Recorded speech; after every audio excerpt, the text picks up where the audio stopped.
नमस्कार आदाब दोस्तों। तो चलिए आज फिर हम आप लोगों के लिए लाए देश और दुनिया की तमाम ताजा बड़ी खबरें, ब्रेकिंग न्यूज हेडलाइंस, एक एक करके तमाम बड़ी खबरें आपके सामने रखेंगे। सबसे पहली और बड़ी खबर में आपको बताएंगे लोकसभा चुनाव 2024 बड़ी मुश्किल से जीतने के बाद बीजेपी एनडीए की बढ़ सकती है मुश्किलें। यहां पर जो है इंडिया अलायंस का बहुत बड़ा ऐलान, जिसके बाद जो है बीजेपी एनडीए की मुश्किलें बढ़ी हैं। क्या ऐलान किया है इंडिया अलायंस ने, आगे आपको बताएंगे। साथ ही साथ अगली बड़ी खबर में आपको बताएंगे दोस्तों कि टीएमसी के सांसद यूसुफ पठान ने लगाया सरकार के ऊपर बड़ा आरोप। किस तरीके से, इसकी भी जानकारी आपको देंगे। साथ ही साथ एक और बड़ी खबर आ रही है दोस्तों, एक और देश के अंदर अब बुर्के के ऊपर बैन लगा दिया गया है, हिजाब के ऊपर बैन लगा दिया गया है। आगे इसकी भी जानकारी आपको देंगे। साथ ही साथ अगली बड़ी खबर में आपको बताएंगे दोस्तों कांग्रेस पार्टी के बड़े नेता और नेता विपक्ष की भूमिका निभाने वाले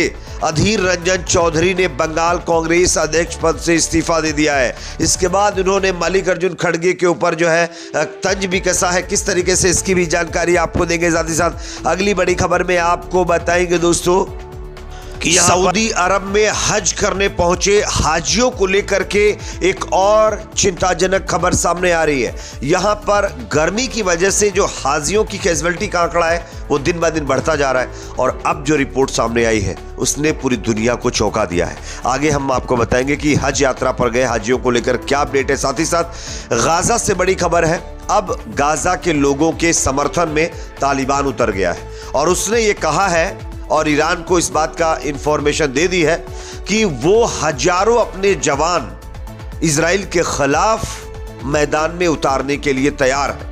आगे इसकी भी जानकारी देंगे। साथ ही साथ एक और बड़ी खबर आ रही है, यहां पर इंडोनेशिया ने एक बड़ा ऐलान कर दिया है।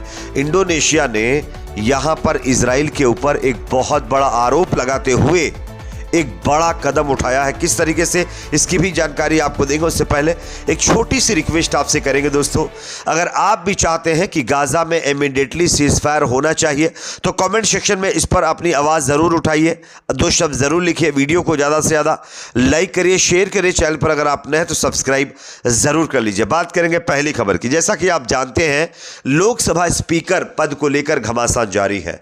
बीजेपी एनडीए और इंडिया अलायंस के बीच लगातार ऐसा लग रहा है कि मुकाबला काफी कांटे का होने वाला है। लोकसभा चुनाव के बाद अब सबकी नजर लोकसभा स्पीकर के चुनाव पर है।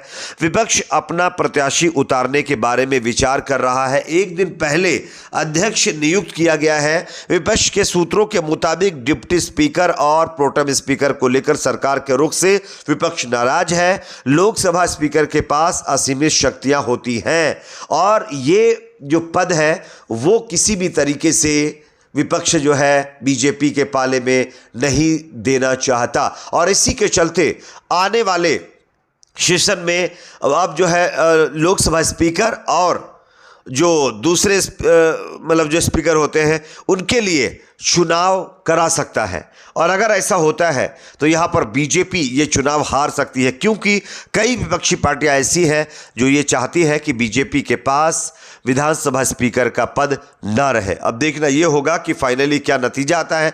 अगली खबर की बात करेंगे जो कि सामने आ रही है। यूसुफ पठान जो कि टीएमसी के सांसद हैं और क्रिकेटर भी हैं, इन्होंने गुजरात सरकार के ऊपर एक बड़ा आरोप लगाया है। आप इस खबर को देखिए। उन्होंने कहा है, मैं हाल ही में लोकसभा के लिए चुना गया, मुझे प्रताड़ित करने की कोशिश की जा रही है क्योंकि मैं दूसरी पार्टी से चुना गया हूं। हालांकि 10 सालों से अगर कोई कार्रवाई करनी थी तो जो है कार्रवाई करने वाले अधिकारी कहाँ थे?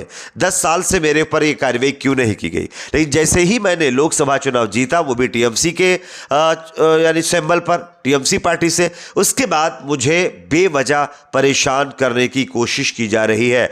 ये आरोप गुजरात सरकार के ऊपर जो है मशहूर क्रिकेटर यूसुफ पठान और टीएमसी के सांसद यूसुफ पठान की तरफ से लगाया गया है। अगली खबर की बात करेंगे जो कि यहाँ पर सामने आ रही है दोस्तों, एक और देश के अंदर हिजाब के ऊपर प्रतिबंध लगा दिया गया है। आप सब जानते होंगे हिजाब को लेकर लगातार जो है हमारे देश में बवाल मचा हुआ है। इसी बीच खबर आ रही है जो है तजिकिस्तान ने हिजाब पर औपचारिक रूप से प्रतिबंध लगा दिया है। इस संबंध में देश के संसद के ऊपरी सदन ने 19 जून को एक विधेयक का समर्थन किया है। रिपोर्ट के अनुसार यह विधेयक संसद के ऊपरी सदन जो है मजलिसी मिल्ली के 18वें सत्र के दौरान पारित किया गया है। अधिकारियों ने हिजाब को इस्लामी चरमपंथियों से जोड़ा है। उनका मानना है कि ये हाल के वर्षों में मध्य पूर्व से तजाकिस्तान में आना शुरू हुआ है, जिसके चलते अब 98% मुस्लिम आबादी वाला ये देश जिसका नाम तजाकिस्तान है, यहाँ पर हिजाब पर पाबंदी लगा दी गई है। बताया ये भी जा रहा है कि देश ने दाढ़ी के बाद हिजाब पर यह बैन लगाया है। पहले तजाकिस्तान में दाढ़ी रखने पर भी पाबंदी लगा दी गई थी। तो ये अपने आप में दर्शाता है कि तजाकिस्तान जैसे मुल्क किस तरीके से मुशरिकों का शिकार हो रहे हैं। अगली खबर की बात करेंगे जो कि यहाँ पर सामने आ रही है। कांग्रेस पार्टी के दिग्गज नेता और नेता प्रतिपक्ष की भूमिका निभाने वाले अधीर रंजन चौधरी ने बंगाल कांग्रेस अध्यक्ष पद से इस्तीफा दे दिया है और उन्होंने मल्लिकार्जुन खड़गे के ऊपर बहुत बड़ा आरोप लगाया। आप इस खबर को देख सकते हैं। अपनी ही पार्टी में अलग थलग चल रहे पूर्व सांसद अधीर रंजन चौधरी ने बंगाल प्रदेश कांग्रेस कमेटी के अध्यक्ष पद से इस्तीफा दे दिया है। चौधरी ने कहा कि वह सिर्फ कांग्रेस की राज्य इकाई के अध्यक्ष थे।